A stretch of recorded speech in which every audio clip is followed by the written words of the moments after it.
gave me $1,000 to start my business. That was a lucky break. When he said, "You'll never succeed without me," I knew I'd rather die than not succeed. Thank God he said that.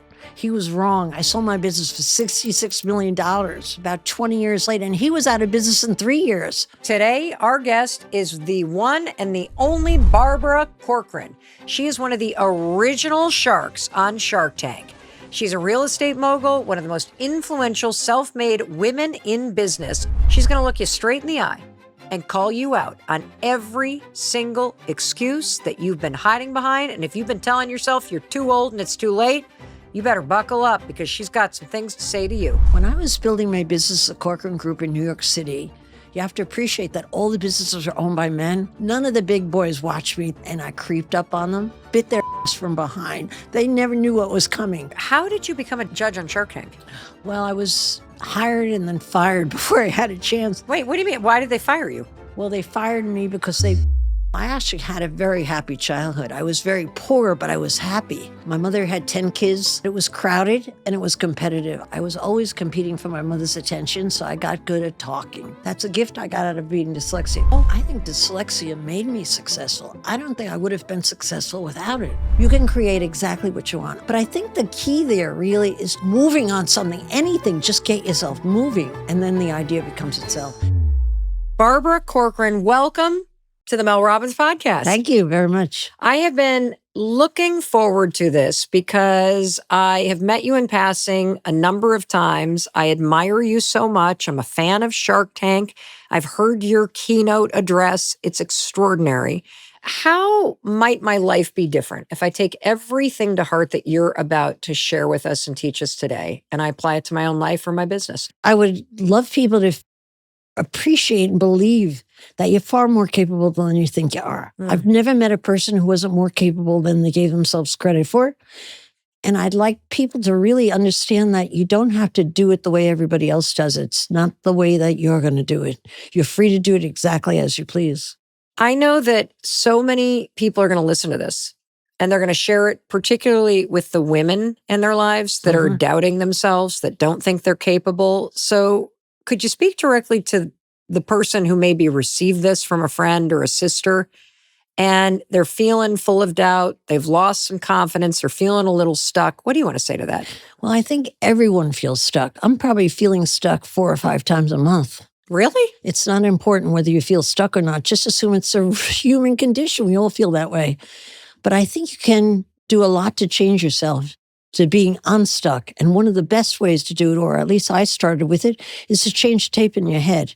I had a tape in my head like intimidation all the way until I decided to change it from, "Barbara, you're overstating. Barbara, you can't get there. Barbara, you can't, and replace it with, "Barbara, you're incredible." Now, did I believe it?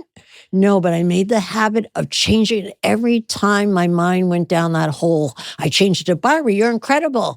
And eventually I started believing it. We all have lousy tapes in our head, left over from childhood. Man, I think the woman that gave me the worst tape in my head was Sister Stella Marie, the nun from hell in 3rd grade, who said, "You're always going to be stupid because you can't read."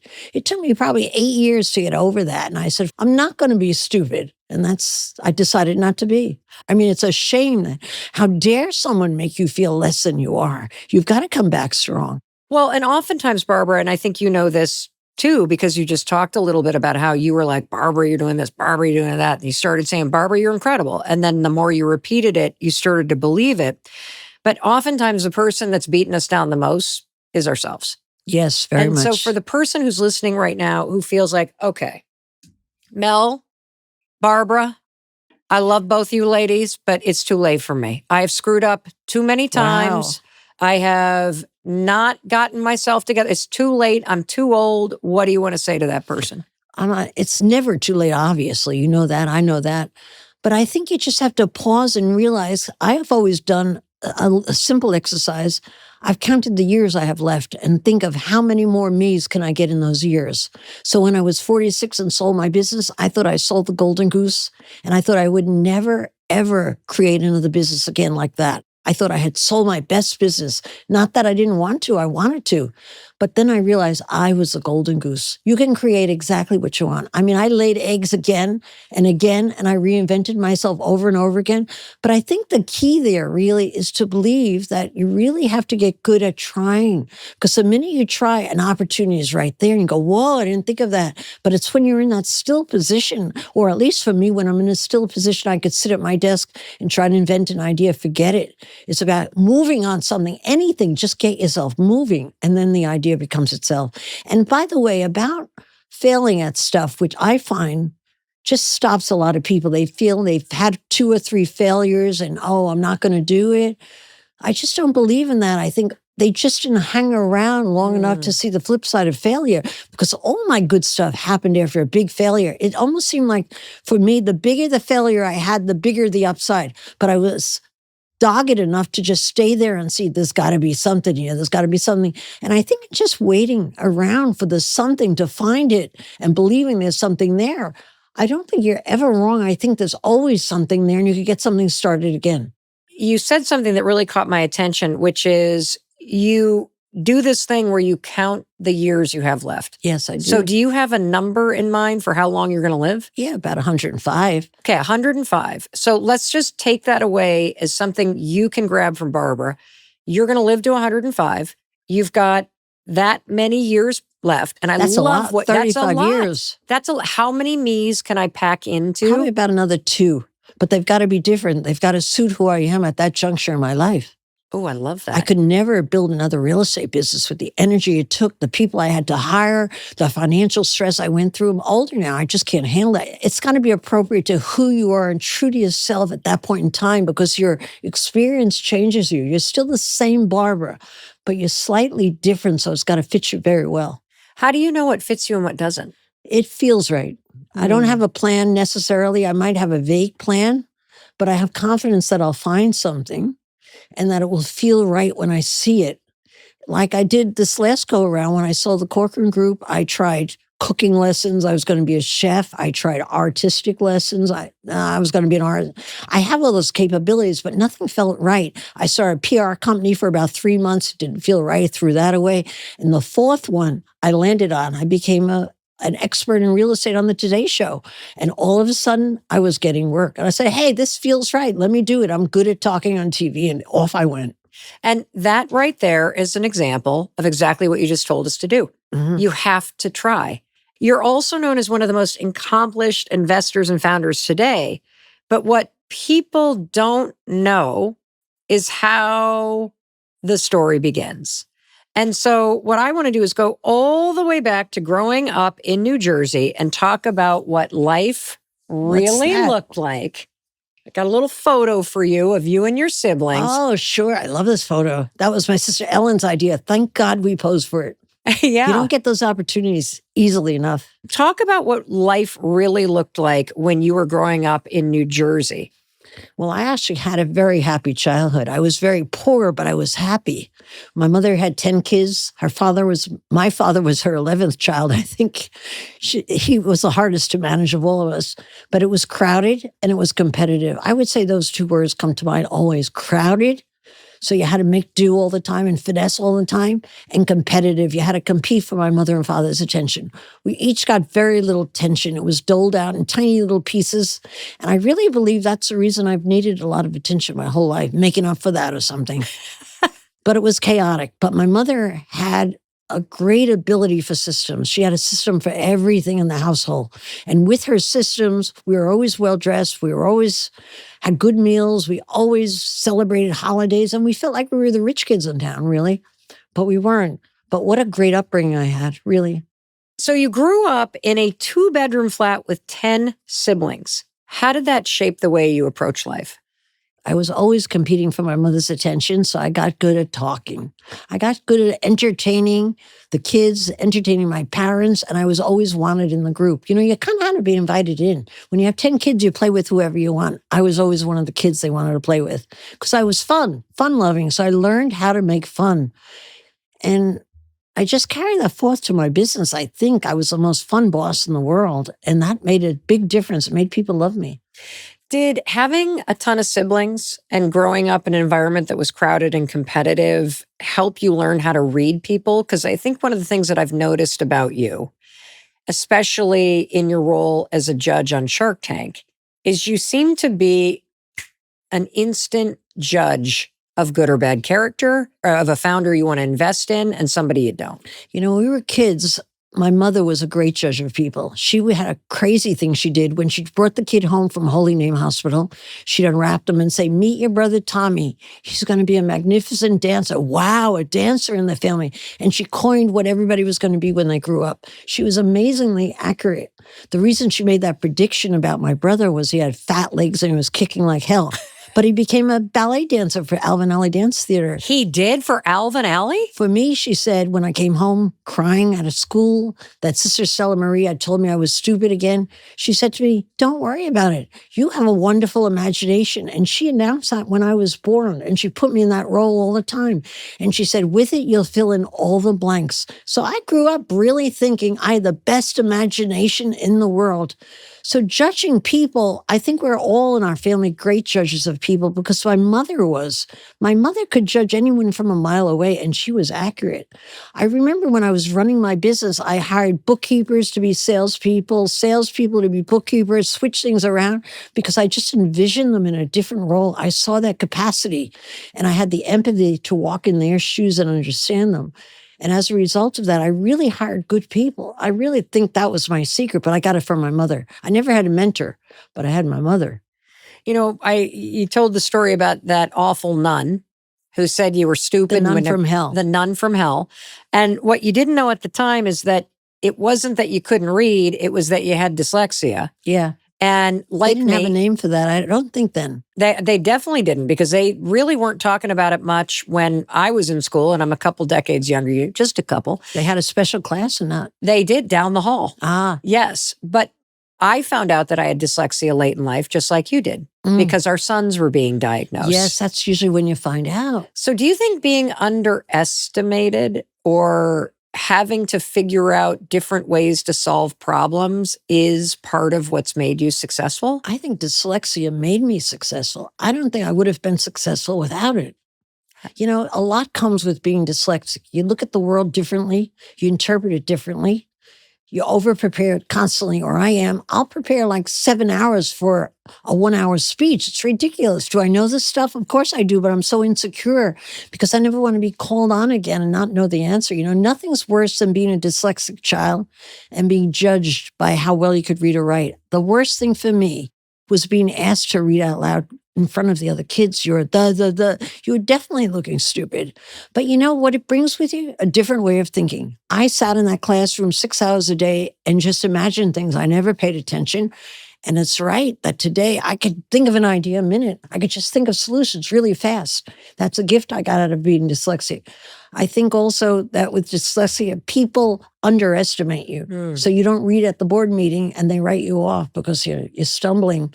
But they don't know your imagination and what you're thinking about and how you express yourself with your mouth as a result of not being able to write. I mean, I got very good with my mouth. I got very funny. You and I are so similar. Really? Yes. And if you can't do what's being asked of you, you find other ways to matter. You find other ways to express yourself. I mean, it's not, there's no way. You get a bigger muscle somewhere else. Yes. Do you think, it's interesting because I think a lot of people are afraid of being underestimated. But for you and me, come on, talk you to know me better. about what it means to be underestimated. When I was building my business, the Corcoran Group in New York City, you have to appreciate that all the businesses are owned by men. All the people who work for the businesses were well connected. I hired everybody that nobody else wanted. People wrote me off. They weren't watching me for like 10 years. None of the big boys watched me. I was the girl that wasn't going to do anything really spectacular. And I creeped up on them. They weren't watching. I bit their ass from behind. They never knew what was coming. I was able to try marketing ideas that they never thought of. I did business a different way. I was able to hire gay men. No one was hiring gay men. But what dedication I had from my gay salespeople.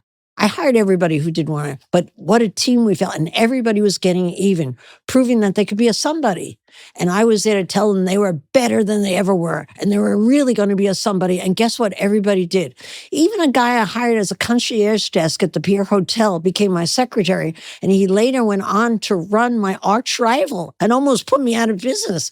My God, I just had a gift for knowing what people would do well. You know, one of the things that I also love about you is I think there's very few people that could outwork me, but you might be one of them. Oh, I can outwork you. No doubt. I've never met anyone who could work harder. Yes, you work very, very hard. You worked 22 jobs before you started that real estate business, including being a receptionist, a waitress. I want you to walk me through that chapter. And what did those early jobs teach you? The early jobs are invaluable. And, today people think they should know what they want to be when they grow up, and they get right into that track. I think it's such a terrible mistake.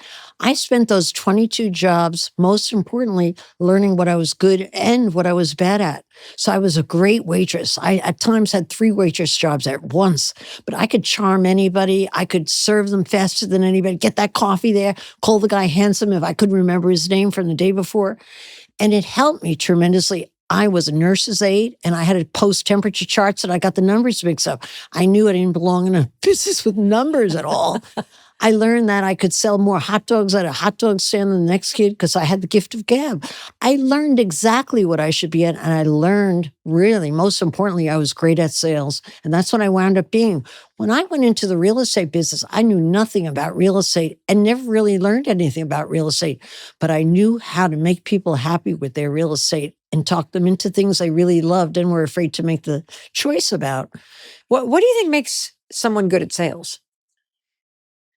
I think it's being genuine. I don't think you can fake it. I think people know when you're selling them something they don't want to buy, talking them into it. I think you just have to make someone comfortable with what they're going to choose anyway. Give them reasons why it's a great choice. Make them feel justified in going up to a higher price, that they deserve that apartment at a higher price, or they deserve the better view or whatever. I think it's making them feel comfortable with you. It's really more what sales is about, comfort. I agree. And I think that's a lot of what comes through those early jobs. Yeah. Is getting comfortable with yourself and comfortable with people of different moods as you're serving them. But thank God I had the chance to try out 22 jobs. When I went into Bloomingdale's to buy my first coat, which was an extravagant coat with my first commission check, I didn't know what I'd look good in. I tried on a million coats, and it's kind of the same way with jobs. I think you got to just try on a million stuff to see what you're good at. It just doesn't come naturally. I have a photo of you. Where are you getting these photos? I haven't seen this. When you're 23 years old. That's the coat I was telling you about. Are you kidding me? Yeah, I swear to God. That's the first coat you bought at Bloomingdale's. Yeah, it was $330, and I had a $340 commission check. Okay, hold on a second. So you earned $340 on your first real estate transaction, and you spent $330 of it on a coat. Yeah, I blew it. And so what would you tell that version of you, the 23-year-old Barbara, about what's possible? I would have told myself, you're dead on.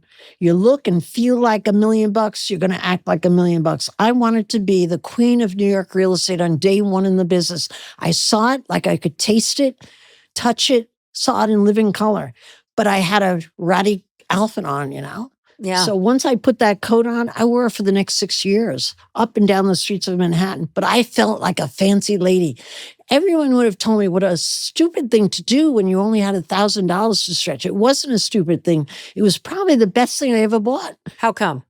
Because it made me feel like who I wanted to be. Well, you know what I love about this story? There's really important wisdom to pull out of it that I want to make sure as you're listening or watching that you don't miss. So Barbara, even at the age of 23, you had this sense of clarity to be able to say to yourself, this is what I want. And without that sense of clarity and the permission that you give yourself to say, you know what, I want to be successful in real estate. I want to be the queen of real estate in New York City. Why the hell not? Declaring it is the first step. And then you started to think about what are some of the small things I need to do to feel the coat was like the first it. one. And the coat was the first one, to embody it, to look like it, to feel like it before you were it. Yes.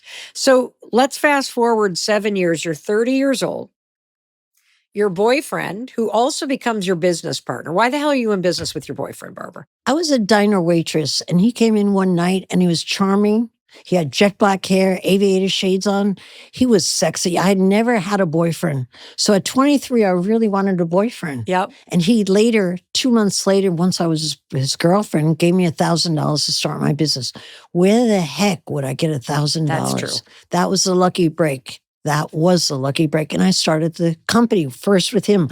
I needed him. I didn't have the confidence at the time to think I could really do it, but he told me I could. And then I believed it. He told me he was successful in business. He was charming. And he said, you'd be great at real estate sales. So I said, okay, that's good enough. I could always go back to the diner. And that's exactly what I did. I started the business. So he left you. Yes. Married? My secretary, that bitch. Well, now you want to thank her probably. Yeah, probably. But he also told you that you'll never succeed without me. Well, I don't blame him because I was Why? going out the door. I divided the business in half and left him on a Friday afternoon and took my half of my business out with me. And I think he was angry. I don't really think in the hindsight, when I think about it, that he meant it, but thank God he said it. Because when he said, you'll never succeed without me, I knew I'd rather die than not succeed. And when I was in bad times and didn't know how to keep the business through all the upheavals in New York City, going bankrupt, the stock market crashed, 9/11, when I would always be out of cash, I would think of his words. They would just come back on me. And I would always think of some other angle to keep in business. So thank God he said that. He was wrong. I sold my business for $66 million about 20 years later, and he was out of business in 3 years. So go figure. You almost said, I heard. So, Yep. So how do you build confidence when you're scared or when you're unsure? You know, I have all my confidence from one thing only, and I don't think people appreciate it. They think if you're successful at what you attempt, even in a particular chapter in your life or a day in your life, you grab from that your confidence and you have more confidence for the next time. It's never worked for me that way. I've tried everything. I've failed, most things, but most things in my real estate business were flops. But when I had a success, I found my confidence wasn't built. But what did build my confidence and made it rock solid is I knew I could outwork and outtry anyone. And I knew I'd be back. If I failed, I just knew in my heart I was going to stand right back up. And knowing you always stand back up and try again, you're confident. You look confident because you are confident. You might not win again. You might fail again, but the next one will be a win. So I just keep trying. I try so much today. Anything that's new out in the social space, I try it. That's where I get my confidence from. That's the best definition of confidence, because I think most people say, my confidence is in the thing I'm accomplishing. And you just said, no, confidence, true confidence is knowing that you can count on yourself to keep going and to pick yourself back up. Nobody and to keep takes that working away hard. from you. That's right. Nobody can take that away from you. What is the biggest failure that you've had? You keep talking about God, failure. I've Like, had what's so the one many. that was like, whoa, Well, any of my failures, the biggest ones were always my biggest success. Probably the one I lost the most money on. Would you say was a failure? Sure. What was that? Okay, that was homes on tape. I announced to my salespeople, we're going to take all your apartments and put them on videotape. This was before the advent of the internet. That sounds brilliant. It sounds brilliant. It cheered me on, and I felt like a goddamn genius.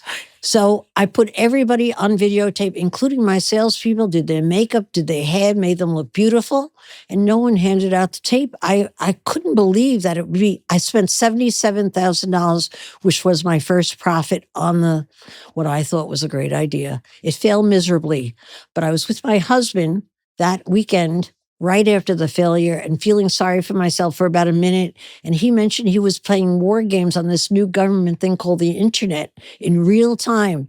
And I took my tapes and put them on the internet that Monday morning. And I registered all my competitors' URLs. So I own them.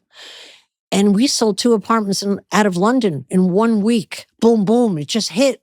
And that was the advent of the internet, which was going to change the real estate business more than any other thing has changed it. But I had almost 2 years to play around on the internet before my competitors woke up. And when they woke up, they always called me asking for the URLs back. That's how I knew they were waking up, you know? But now look at that. That was the worst disaster money-wise because it was my whole profit. But in the long run, or even in the short run, it was my biggest success. The internet took me from maybe 12th, 13th position and maybe number 3. Boy, I Wow. was coming within shooting range after the internet because I Yes. was there early, and it was simply happenstance. I hung around. That's all I did. I hung around and used it. What's your advice to somebody who's listening right now, who's just starting their career, who's trying to figure out their future? You're not going to figure it out from afar. Just try a lot of stuff on. Forget about what mom and dad said or whatever. Just figure out. I think a good guide is to figure out what you're good at and figure out what you're not good at. And if you don't know, get out and play in the traffic and find out. See if you're good at this or that. And that makes for a happy and successful career. If you could wrap a career choice around something you're naturally good at, you have nothing to do but win. You really will win with it, because that's what I did. I only utilize in my business a few traits that I have, and that's good enough. What are the few traits? Judging people, marketing, and salesmanship. That's what I do well. When I sold the Corcoran Group, I sat down with a legal pad and wrote down everything I was good at and everything I was bad at to try to think of what I would do. And there were only 3 things I could do. One of them was TV, one of them was a PR agency, and one was an advertising agency. Would utilize my traits of being good on camera, being a good salesman, and liking public speaking. Those were the 3 that were on the list. And I went into the TV business, thank God. I could have done it in the PR and advertising space, I think, just as well. Well, you But said I you tried it, narrowed but my you didn't list. like it. It didn't feel right. Yeah, I didn't. That's yeah. why you got to get in traffic and play around, because then you're going to figure out what actually feels right and what doesn't. You know, there's a lot of people that are losing their jobs right now. And also, I read this stat that 69% of Americans would quit their job today if they could Wow, afford is that to. true? Yep. I didn't Because realize they do that. not like what they do. What do you think the single most valuable skill right now is that someone should focus on learning? Well, technology, of course, AI in particular. I can't imagine running my business without it. I've just gotten on it 6 months ago or so. You know, that's important. But I think far more important for anyone thinking of how they should spend their time. I think when you pick a job, you shouldn't be choosing what job you want, but you should be looking for a good person to work for. When you've got a great boss, it's far, far more important than a great job, because the boss has got your back. He pushes you ahead. He believes in you, and you have a heck of a fun time working for him. But most people choose a position over the boss, or the chances of promotion over the boss. When you have a good boss, you got the right thing in your own corner. How do you know who is a good boss? Like, what would you look for if you were going out and you're not, well, obviously you're Barbara Corcoran, so you're not going out looking for a job, but I may be. well, maybe, who knows? never But if know. you were looking and assessing, you know, who do I want to work for? What would you want that boss, him or her, to have in terms of making them a good boss?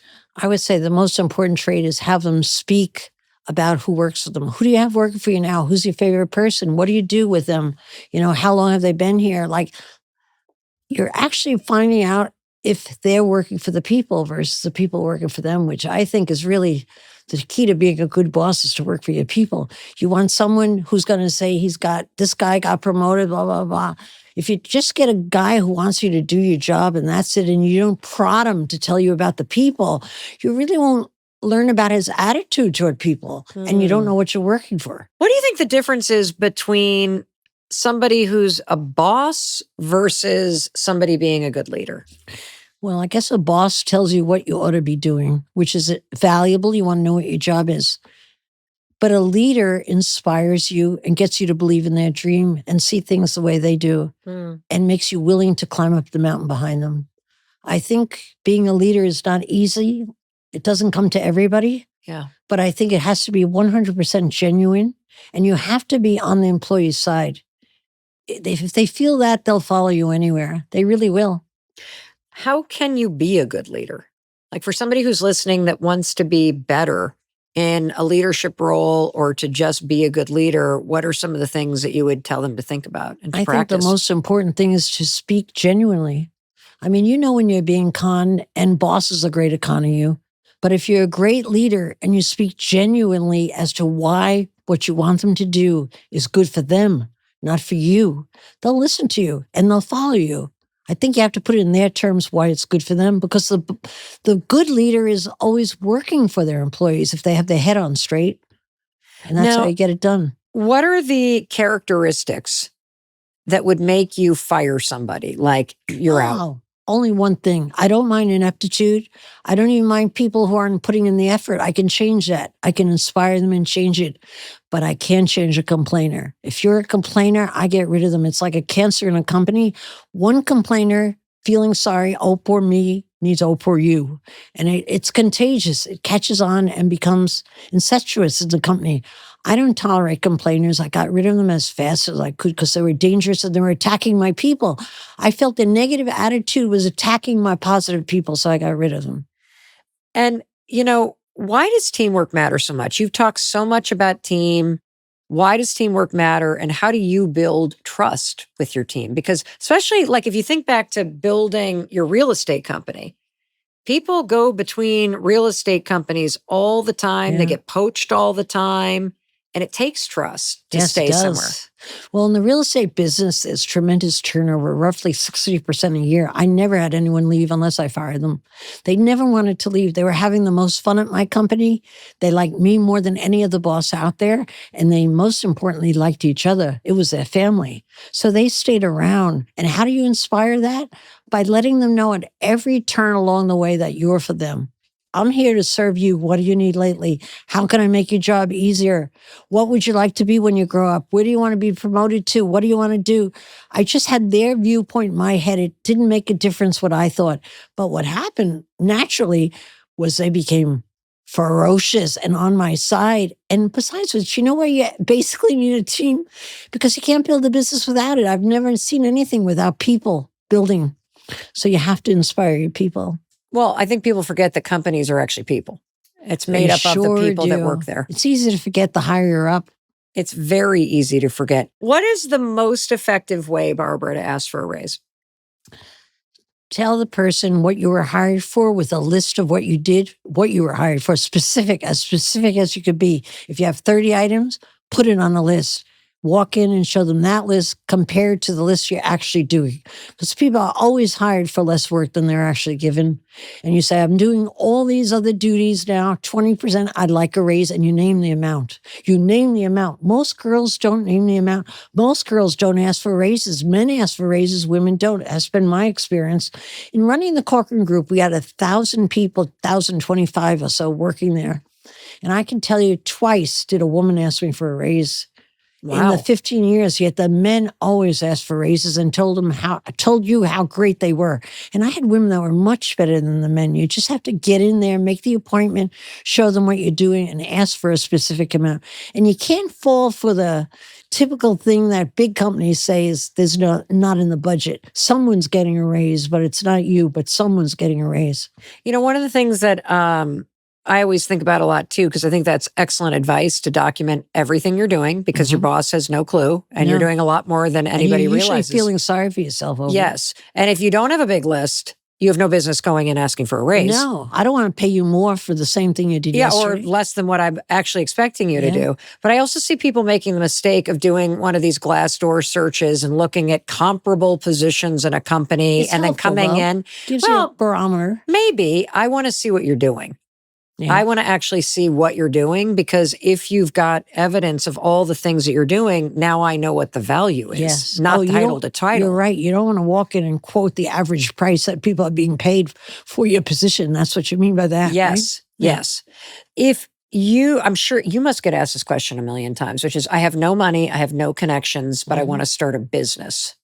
Where do you start? Start online. You don't even have to have a product. You could have a drawing of a product and sell it and make it once you get orders. I mean, the world is open to you. Everything is equal today. When I started, you needed to have the right competition, the right person supporting you, the right money, the right connections. Today, it's really not worth anything. I hear more people say, how do I get the right connections? I'm like, the right connections, it's not such a thing. Everybody you meet, for me, was a connection. I talked to everybody, but when I was talking to them, I really wasn't talking to them. I was interviewing them. I wonder what they could do for me. I wonder what their talent is. How could I use them? And then I would take them into my firm and employ them in the best use of them. I want to make sure that as you're listening and watching, Okay. that you got that amazing piece of wisdom that Barbara just dropped. She basically said, stop obsessing about connections, because every Crazy. human being you're talking to is a connection. You've got the best one on the internet, a connection to the whole world. Yes. But what I love that you said is you're like, when we were talking, I wasn't talking. I was listening and I was interviewing them. Yes, I'm interviewing them everyone. from how could this person help me? Are they interesting? Are they not? Are they a waste I'm of time? interviewing you now, even though you think you're interviewing me. Ooh, what are you looking for? I'm going to hire you as my assistant. Oh, I don't know if you can afford me. No, I'm just No, kidding. I can't at all. Actually, you want to know something? Yeah. I'd be a horrible assistant. Yeah, you probably would. No, I would be a It's probably horrible not your assistant. skill set at all. Not my skill set. I'm terrible But boy, with can you managing. talk. I can talk. I would woman. send you out my sales force. You'd be number one, Probably. without a doubt. Yeah, I would, because I If you understand. could take the heat. It's a lot of heat in that business. How so? You know, you get like 10 rejections for every one yes. And then the most important trait you have is not feeling sorry for yourself. Or at least if you feel sorry for yourself, give yourself an hour and get back up. You know, my best salespeople had just as many leads as the worst salesperson.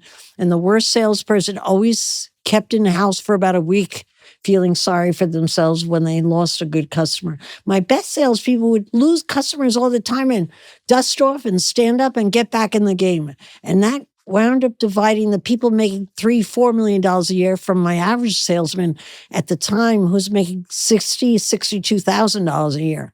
Yeah, I think in life there's kind of two different types of people. There's the kind of person who gets, in sales, you get dealt a hand because here's your leads, here's your like whatever, your region, you're this, you're that. And so you get handed cards, and there are people that either bitch about their cards and blame their lack of results on the cards that they're holding. Boss isn't being fair. Yes, boss isn't fair. These are bad leads, blah, blah, blah, blah, blah. And then there are people that realize it's how you play the game. And if the cards suck, you got to move through them fast so you can get Or another leave. hand. Or Go leave. somewhere else. Yes, yes. But you're in control. You're in control versus the boss in control. That's what fools people. People think when they're working for someone, that is their definition of their opportunity. Their real opportunity is in their own chest. They could leave that day if they chose. One other question I had, because I hear this a lot, especially with people to want to start a business or somebody that's trying to reinvent themselves. And they're like, I really want to do something, but I'm trying to come up with an idea. I'm trying to think of a problem. I'm trying to think of a product that's not out there. If you could give somebody advice about how to think about the idea itself, what is the way to generate ideas around a business to start? I think you could do anything you do in your day-to-day life. Stop, examine everything that's happening and think, is there a better way to do this? Not just by yourself, but what other people are doing. If you're at a local store and it's taking too long to check out on the cash register, or if whatever you're encountering in your daily life, just look at it and say, how could I do that better? And within that are great products. All the great products at Shark Tank are better ways of doing the same old, same old. Even if it's just making a pizza pie with a new pizza box. I mean, as ridiculous as it is, I invested in it because it was a better way of delivering pizza. That kid, that's his only idea. And that's what he ran on Shark Tank with. And that's why he's built a business just making pizza boxes. But he was trying to solve a problem better than the last guy. And that's always where you find your solution to a new business. So, Barbara, what do you think the worst advice is that you could give somebody starting a business? Oh, the worst advice, the same advice my mother gave me. And yet my mother usually gave me great advice.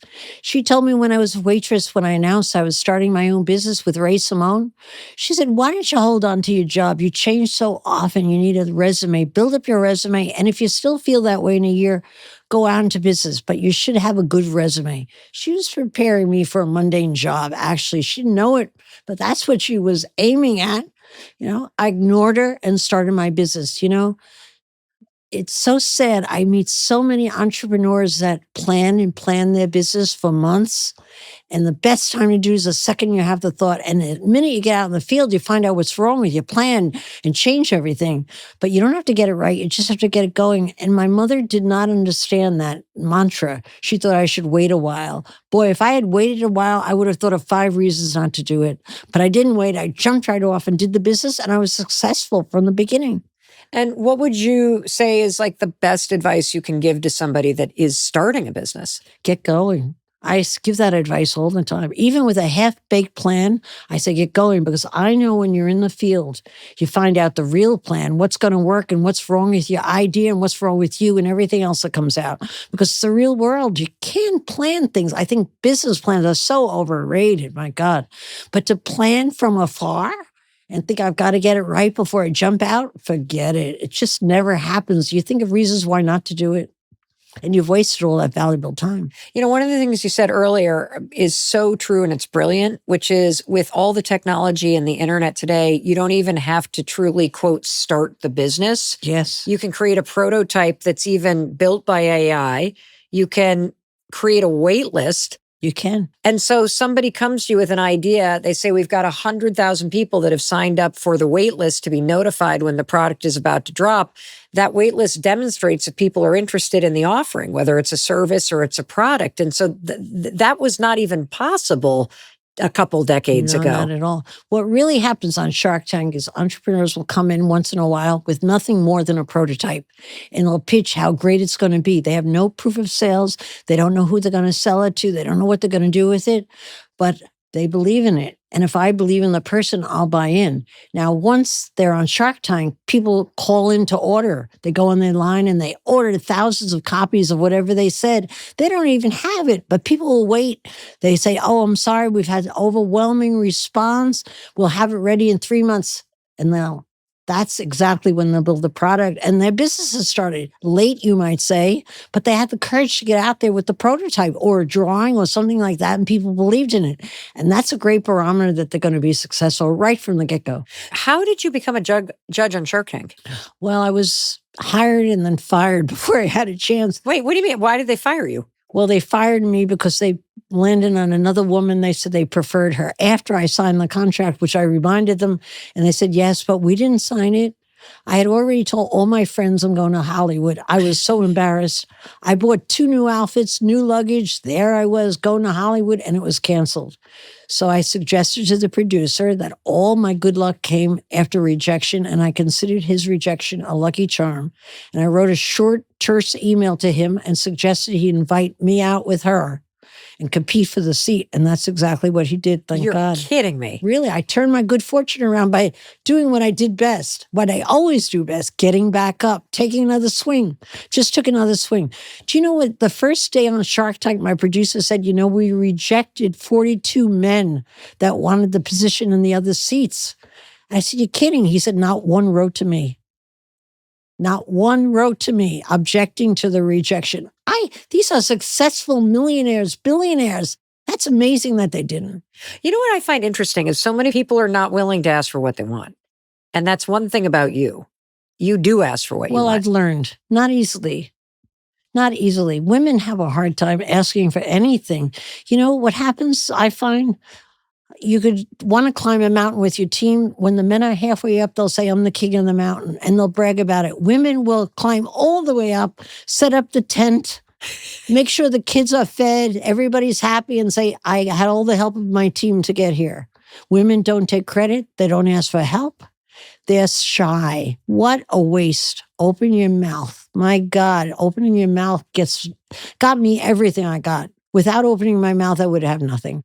How many seasons have you been on Shark Tank? Like you're one of the OGs. 1,000, like 18 or something, whatever, out from the beginning. So I would love to have you kind of put us right at the scene, because every single pitch is a founder. Yes. And an idea. And yeah, you got a sales story or not. Yes. But when you're sitting there as an investor and a judge, yes, what are you evaluating? I'm just evaluating the entrepreneur. I couldn't give a damn about the picture of the business that they're painting. Really? Usually, very often, the numbers are exaggerated. Everything, you know, you're getting a sales pitch.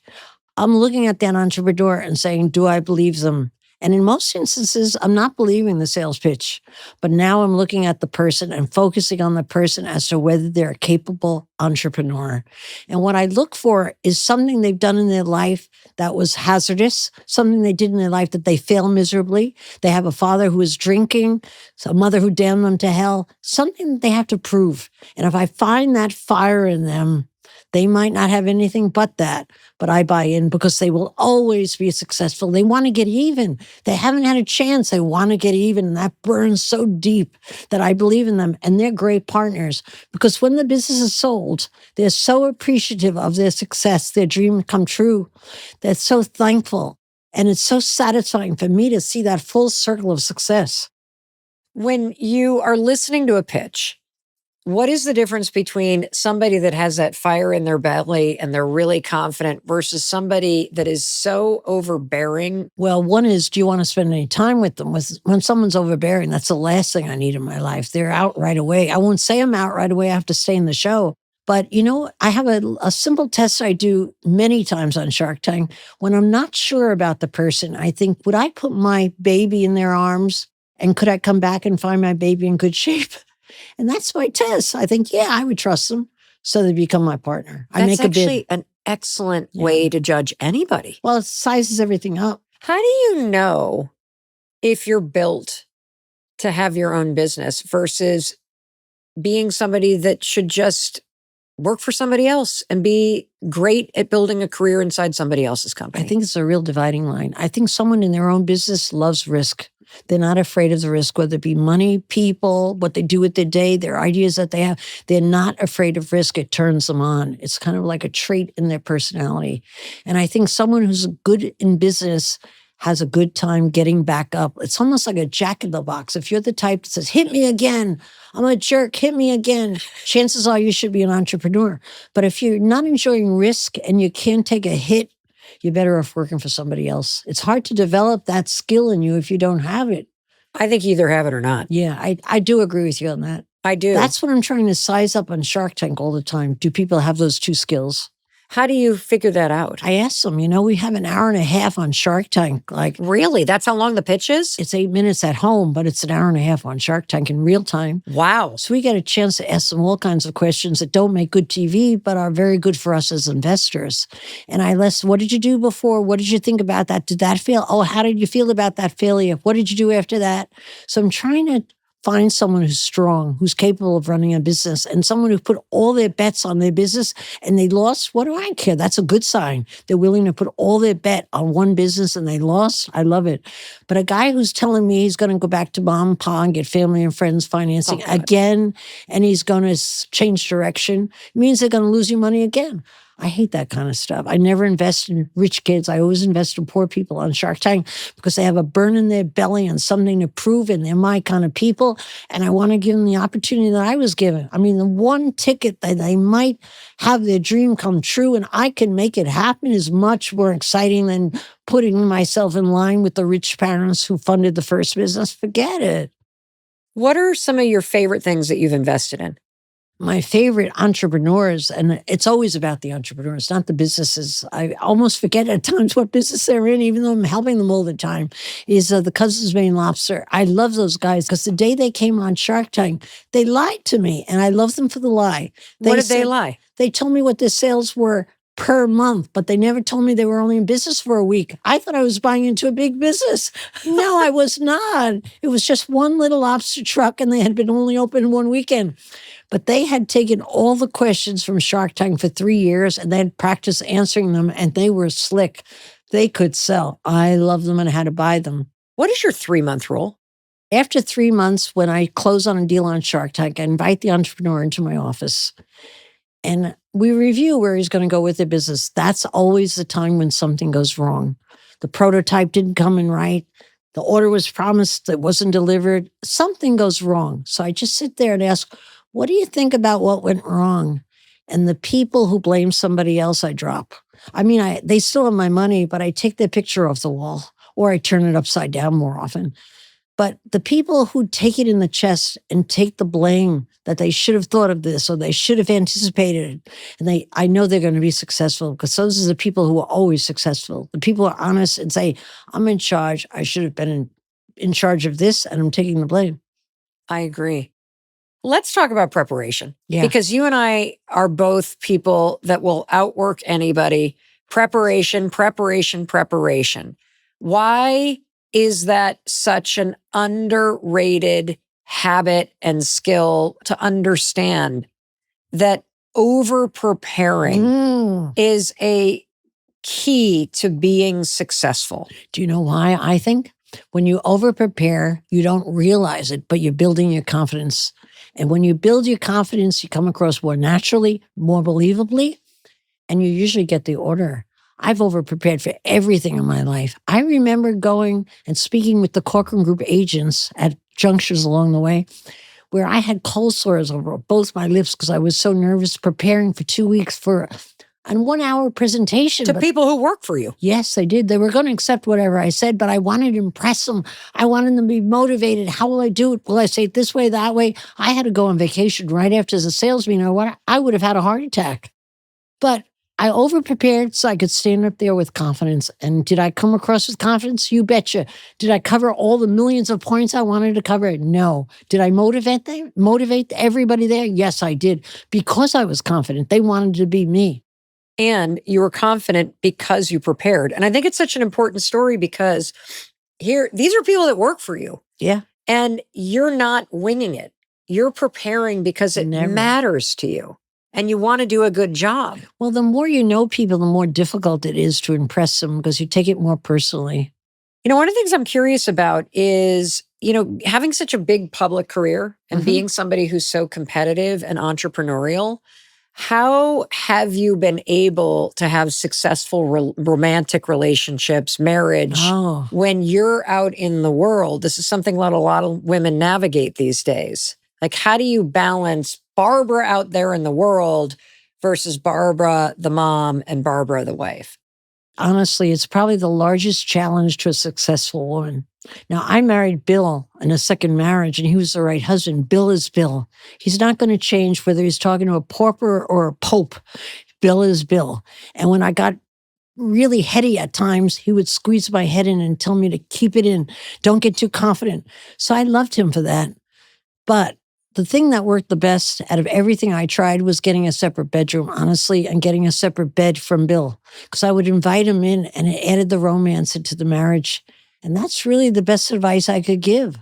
It's really hard to be powerful and have a man who's not demasculated. You have to pick the right guy. It's so true. You know, my husband, Bill, would call me and pretend he was a New York Times reporter if he wanted to speak with me. I so expertly separated business from home. You wouldn't dare call me when I'm working. And my kids didn't dare call me unless they were dying. And then I would hear from them. I don't think they ever died. But likewise at home, people at work would never call me at home. It's my family time. So separating the two pieces was the only way I survived. And I didn't do a great job of it, but I did the best job I could. I'd love to talk a little bit more about your just insights about women and success and being successful, because there is a lot of pressure. There is bias in the workplace, but you have always seemed to just pick yourself up, shake it off, and plow forward regardless of what was going on around you. You built one of the most successful real estate businesses in a male-dominated business.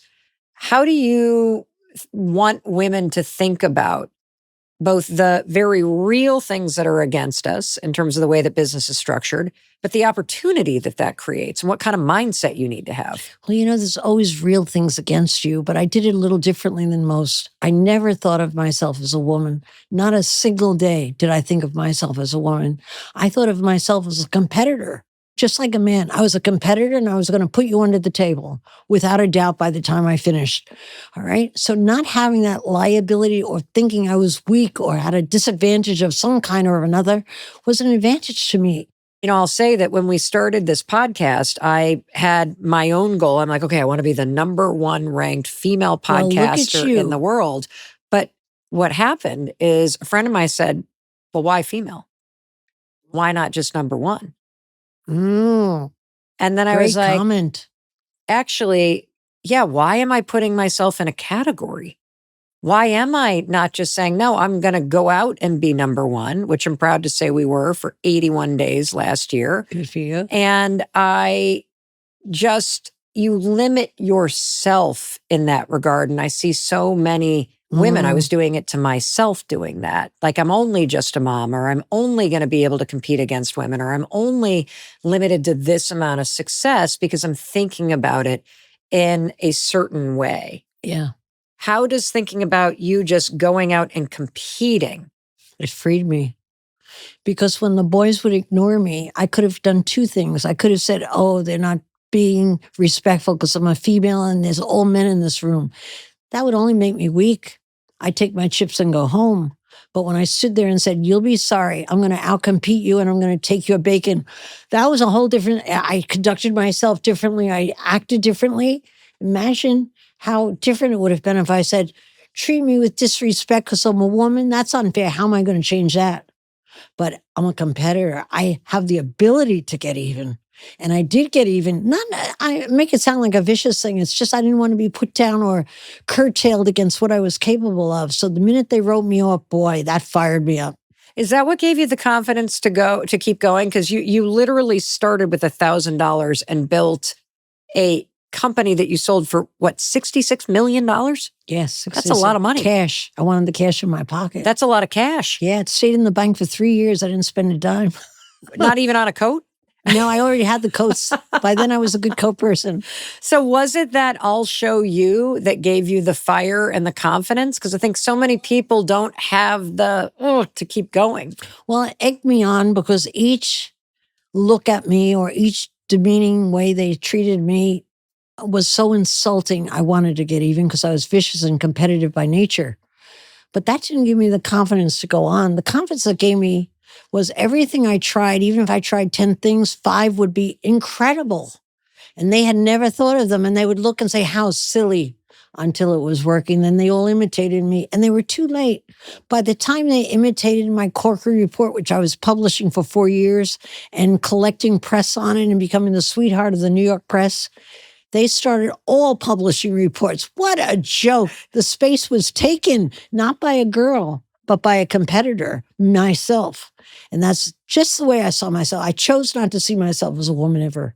Well, as soon as I see people imitating me, that's when I know it's time to pivot. Yes, you're absolutely right, which is going to happen soon, I think. It's already happening. In fact, I'm going to start a podcast for women only. Well, I'll tell you what, I would love to have you be a competitor. And here's the other thing. I will teach you everything that we do because I know that even if you have the formula, you still have to do it.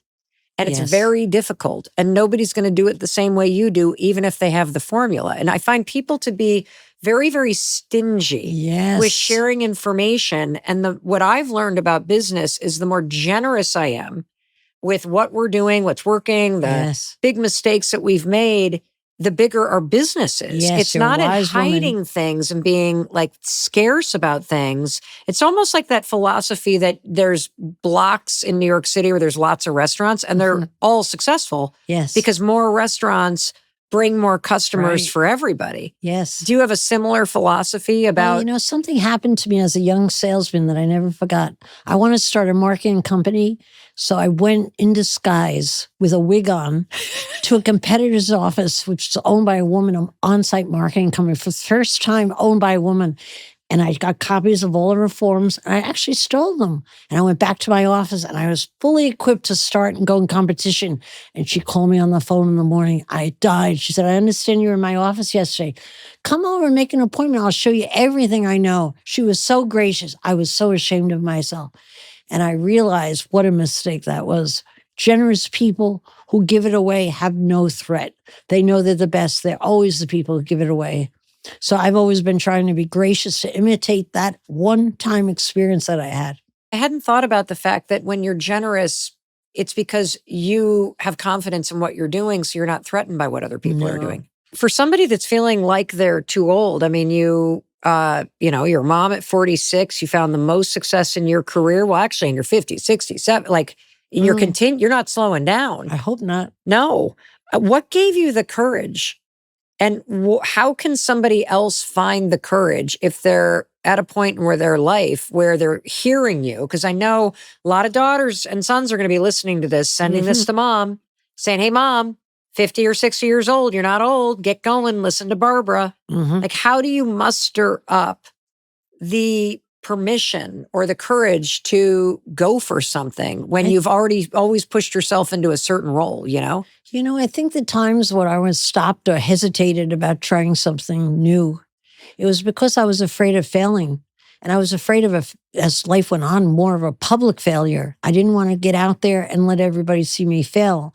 And you can't help when you're scared to think you're going to fail. It might not be real, but you think you're going to fail. What I learned as a young woman, and nobody was watching and nobody gave a damn. They admired me for trying. So all you want to do is get the brownie points for trying. Getting out there and getting going. Your kids aren't going to love you less. Your friends aren't going to say, oh, poor her. They're going to admire you for it, even if you fall flat on your face. But I think you really just have to get out there. I mean, so many people just don't get out there when they have a dream and what they want to do. Just get out there and you'll find all the answers usually. But even if you fail, what's so bad about that? I remember I used to ask myself constantly, what happens if I fail? And I would say, well, I could always get the job as the waitress at the Fort Lee Diner again. I was happy then. That got me to do a lot of stuff in the early years because I knew I could be a waitress again. I was a great waitress. So I could go back there. So I don't really think there's much to be afraid of. The worst that happens is you go home. Big deal. You're back where you were. You lost nothing really. And if you think you lose face, you don't. People admire you for trying things. They just do. They don't hold the failure against you. You hold it against yourself, though. It's so true. What a waste of time. What a waste of a life. What a waste of a life. Isn't that true? Yes. What are you most excited about right now? Going forward, what I'll do for my next business. I feel like there's a next business in the offing, and I can feel it in my bones. And as usual, I don't know what it is, but I know it's going to show me the face. So I'm looking around every corner, and I feel something good every day. But you know that Maria song on West Side Story? That's how I feel, like something's coming. So something good. But what it is, I don't know. Oh, I love that as just an attitude about life. Well, it is what life is about. There's always something around a corner if you're curious enough to take a peek. Always something around the corner. You are so cool. Sometimes. Talk to my husband, Bill. He wouldn't always agree with you. Well, neither would my husband, Chris. Oh, good. If you had to distill down everything that you have shared with us today, oh boy, and there is like one takeaway that you think is the most important thing for the person who's been with us listening to just take away from this, what would it be? Always the same. You're much more capable than you think you are. I don't care who you are, who's listening. You're more capable than you think you are. You just have to think that way and find out what it is, really. I hate people wasting their life on what they're not really liking. It's sad. Makes you cry. It makes me, It's why I do this. It's really why I do this, because I feel like the biggest thing that I'm trying to change is the discouragement that people feel that makes them never do or try anything that makes their life better. Yes. I agree with you. That's kind of like what I'm doing on Shark Tank. Yes. Yeah, same kind of thing. Barbara Corcoran, what are your parting words? I think to waste a life is such a shame. To have a dream about what you may have been, what you could be, what you didn't grab a hold of and what you regret is such a waste of time. It's just a now. And just think about how many years you have left to be the new you. The new you might say, I could never do that. Well, you're mistaken. You can do it. If I, from New Jersey, a poor kid, could become the queen of real estate, that's perfect proof that you can really become anything you want to be. Anything. There's no barrier. Nobody's in control of you but you. That's all. That sounds hokey, though, when you say that, right? I don't think it does. No, okay, good. Because I do feel that way, but it sounds like why do you feel it sounds hokey? Because I feel I've heard it all before, and it sounds like rah-rah. I'm not doing a rah-rah. I'm doing a reality check on what really is possible and what's not. And because I see it as real, it hurts me so much when people don't really accomplish it for themselves when they desire it. Yes. It just seems wrong. It just seems wrong that they should have a life that's fulfilling and have a life that's exactly the way they want it to be. And I really do believe people could just make their life what they want. I do too. And I don't think it's hokey at all. I think it's the most important thing you could say. And the reason why is you and I have done it. Yeah, so we have the right to say it, I guess. And we also know how it's a matter of stepping through something that you've erected in front of your ability Oh, to gosh. just start trying and to have the clarity to say, you know what? I'm tired of the way my life feels. I want it to be like this. And I'm going to just wake up every day and do something to walk toward that until I freaking get there. And you're right about doing something to walk toward it. Most people find it insurmountable. Like, how could I ever get to be? It's not that. It's the first baby step is everything that counts. And then the next baby step and the next baby step. It's believing a step at a time. It just never comes overnight, you know? It never does. And what I also love that you said over and over is you can always go back to where you are. You could always go back. What's the worst that could happen? If you could do that, you can do it. Absolutely. The worst that could happen is that you never tried. Yeah. Barbara Corcoran. Thank you so much. I love you. You're the best. I love you back. And I love you. I love you for making the time to listen to something that can help you see a bigger possibility for your life and help you achieve the dreams that you have. I hope you really took to heart what Barbara said. What a waste of a life if you just sit back and think about what you want. Take everything that you learned and get out there, follow the rules that Barbara taught you, and do it. And in case no one else tells you, I wanted to be sure to tell you as your friend that I love you and I believe in you and I believe in your ability to create a better life. And it would be a waste if you didn't get out there and try to create a better life. I really hope you do. Alrighty, I will be waiting for you in the very next episode. I'm going to welcome you in the moment you hit play. I'll see you there. Alrighty, thank you for watching all the way to the end here on YouTube. I really love being here with you. Thank you for sharing this episode with everybody in your life who needs a little Barbara Corcoran. And one more thing, if that subscription light is lit up, it means you're not a subscriber. So here's my ask of you.